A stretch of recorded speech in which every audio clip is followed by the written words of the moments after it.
Саламатсыздарбы балдар. Кутмандуу күнүңөр менен. Бардыңарга бүгүнкү күндүн ийгиликтерин каалайм. Бүгүн мекен таануу сабагы темабыз аба жана суу. Аба ырайы.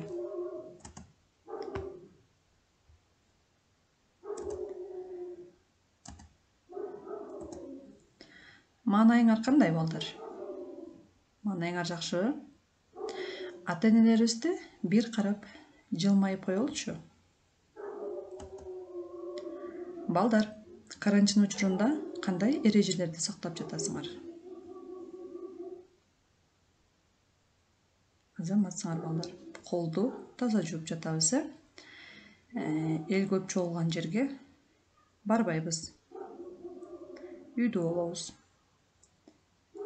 Берилген тапшырмаларды аткарып, убагында жиберебиз.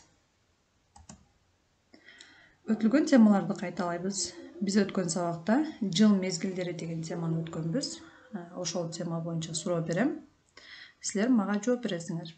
Жыл мезгилдери кайсылар? Ар бир мезгилде канча ай бар? Ар бир мезгилдин өзгөчөлүгү эмнеде? Суроолорго жооп беребиз балдар. Азаматсыңар. Бүгүн көтө турган темабыз аба жана суу, аба ырайы. Китебибиздин 17 бетин ачабыз.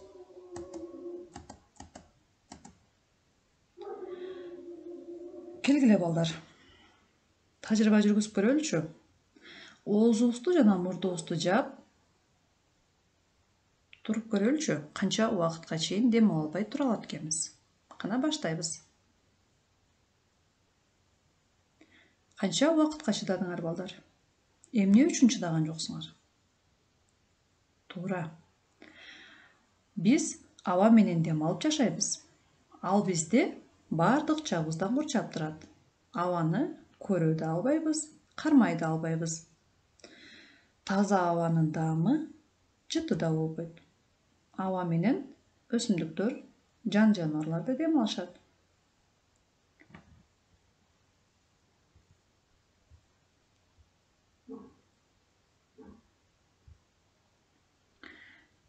Мына балдар. Абасыз биз бир нече мүнөт да жашай албайт экенбиз. Анда жашообузга зарыл болгон эң негизги кычкылтек бар экен. Карайбыз балдар. Аба кандай? Абанын түзүлүшү кандай экен? Карайбыз. Мына бул жерден карасаңар балдар.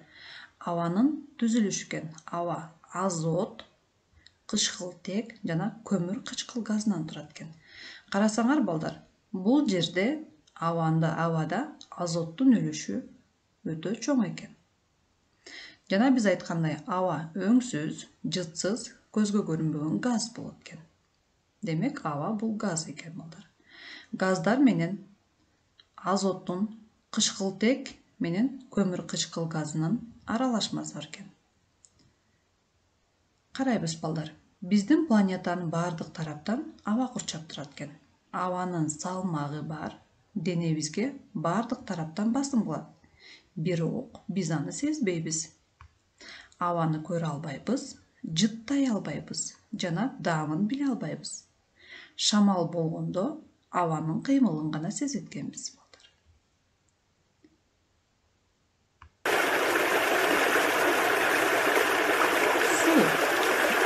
Суу жердеги негизги байлыктардын бири. Суусуз бир дагы жаныбар, өсүмдүк жашай албайт. Жандуу организмдердин баардык клеткалары суудан турат.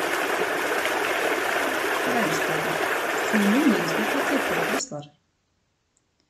Суунун негизги касиеттери.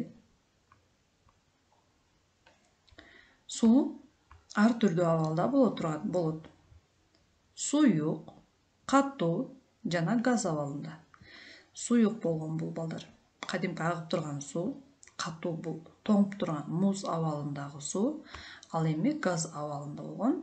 Бул мисалы кар жаап, жамгыр жаап, кайра күн жылганда аба бууланса, суу күн жылуулуктан бууланса, бул газ абалындагы суу болуп эсептелинет экен балдар. Жаратылыштагы суунун айланышы балдар карайбыз мынакей. Жер алдындағы су. Жер алдындағы су бууланып отуруп абага тарайт экен. Карайбыз балдар. Суу бууланып отуруп ал булуттарга жетет экен. Булуттар барып отуруп карга айланат экен. Кары жаап мөңгүгө түшөт экен. Карайбыз балдар. Мөңгүгө түшөт экен, же болбосо жаан чачын болуп кайра жерге жайт экен. Ошондой эле мөңгүдөгү суулар агып, кайра жерге түшөт экен. Мөңгүдөгү суулар эрип, жана жаан чачындар жерге түшүп, ал жерге суу болуп сиңет экен. Ошентип отуруп, кайра жер алдындагы сууга кошулат экен. Жер алдындагы суу айланып отуруп, бууланып отуруп, кайра абага тарайт экен.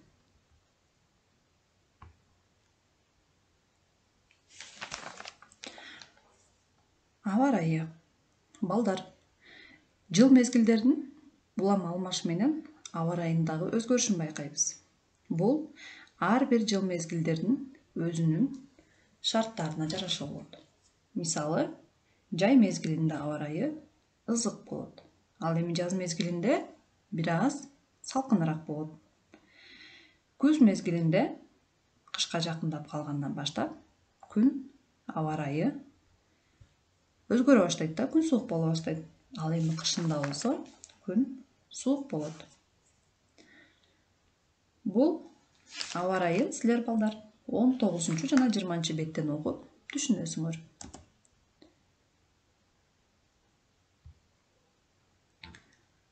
Азаматсыңар балдар. Бүгүн сабакка активдүү катыштыңар деген ойдомун. Үйгө тапшырма 17 жана 20 бетти окуп түшүнүк айтуу. Көңүл бурганыңарга чоң рахмат. Кийинки сабактан жолукканча.